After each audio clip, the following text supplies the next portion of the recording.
नमस्कार। आज हम एक बड़ी ही दिलचस्प कहानी पर गौर करने वाले हैं। एक संत, एक चोर और शांति के एक गहरे रहस्य की कहानी।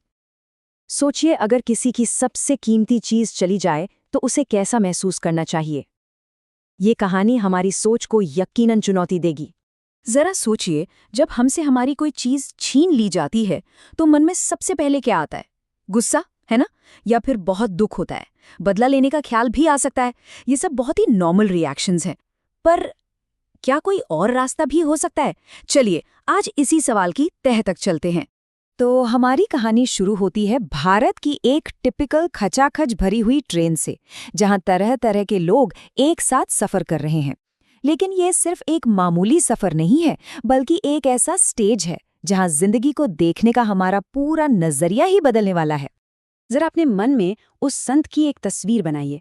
उनके पास दुनियावी संपत्ति के नाम पर ज्यादा कुछ नहीं है, बस एक छोटा सा कपड़े का थैला, और उसमें भी भक्तों की सेवा के लिए जमा किया गया पैसा है। फिर भी उनके चेहरे पर एक शिकन तक नहीं, बल्कि एक गहरी, अटूट शांति है। और फिर, जैसा कि अक्सर होता है, रात के अंधेरे में जब सब सो रहे होते हैं, एक चोर आता है। वो चुपके से संत का वही थैला चुराता है और गायब हो जाता है। बस संत के पास जो भी थोड़ी बहुत भौतिक संपत्ति थी वो चली गई। अब सुबह होती है और सबको पता चलता है कि चोरी हो गई है। पूरे डिब्बे में मानो हड़कंप मच जाता है। सब लोग गुस्से में हैं, चोर को कोस रहे हैं। पर संत, वो बस शांत बैठे मुस्कुरा रहे हैं। बस यहीं से ये कहानी एक बिल्कुल अलग और असाधारण मोड़ ले लेती है। अब ये कोई नॉर्मल रिएक्शन तो नहीं है ना? जहां गुस्सा होना चाहिए था, दुख होना चाहिए था, वहां शांति थी। और सिर्फ शांति नहीं, बल्कि एक तरह की कृतज्ञता। आखिर ऐसा क्यों? चलिए, इस पहेली को सुलझाते हैं। और फिर संत जो कहते हैं वो तो और भी कमाल का है। वो कहते हैं, मैं तो उसका शुक्रगुजार हूं, उसने मेरे पैसे नहीं, मेरी चिंता चुरा ली है। वैसे भी ये कभी मेरा था ही कहाँ, ये तो भगवान का था। ये सिर्फ एक लाइन नहीं है, ये तो जिंदगी जीने का एक पूरा फलसफा है। तो यहीं से हमें हमारा पहला सबक मिलता है, अनासक्ति। मतलब किसी चीज से बहुत ज्यादा जुड़ाव ना रखना। सुनने में ये एक भारी शब्द लगता है, पर यकीन मानिए, यही असली आजादी की चाबी है। तो यहाँ पर हमारे सामने दो रास्ते एकदम साफ नजर आते हैं। एक तरफ है आम रिएक्शन, गुस्सा, टेंशन, दूसरों को ब्लेम करना, और दूसरी तरफ है संत का रास्ता, शांति, शुक्रिया और एक अजीब सी आजादी। अब चुनना तो हमें ही है कि कौन सा रास्ता अपनाना है। तो ये अनासक्ति है क्या आखिर?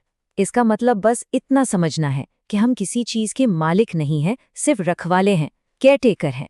जैसे ही ये बात समझ में आती है ना, खोने का डर और टेंशन सब अपने आप गायब हो जाते हैं। और यही तो है असली आजादी। पर रुकिए, कहानी अभी खत्म नहीं हुई है। संत के इस रिएक्शन का एक और भी गहरा असर होता है, और ये हमें कहानी के दूसरे सबक की ओर ले जाता है, करुणा की शक्ति। एक ऐसी शक्ति जो किसी को भी बदल सकती है।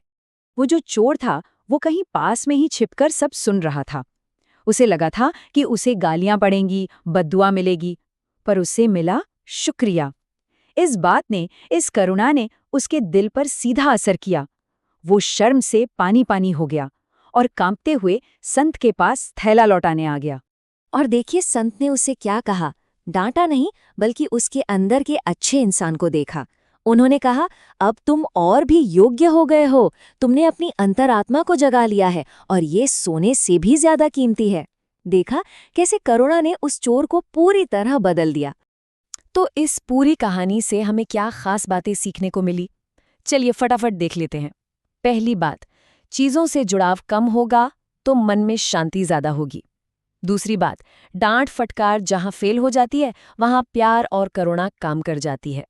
और सबसे जरूरी, असली दौलत किसी थैले में नहीं, हमारे दिल में होती है। अब ये सिर्फ सुनने सुनाने वाली कहानी नहीं है। इसमें जो बातें हैं उन्हें हम अपनी रोज की जिंदगी में भी अपना सकते हैं। तो चलिए देखते हैं कि इस ज्ञान को प्रैक्टिकल कैसे बनाया जाए।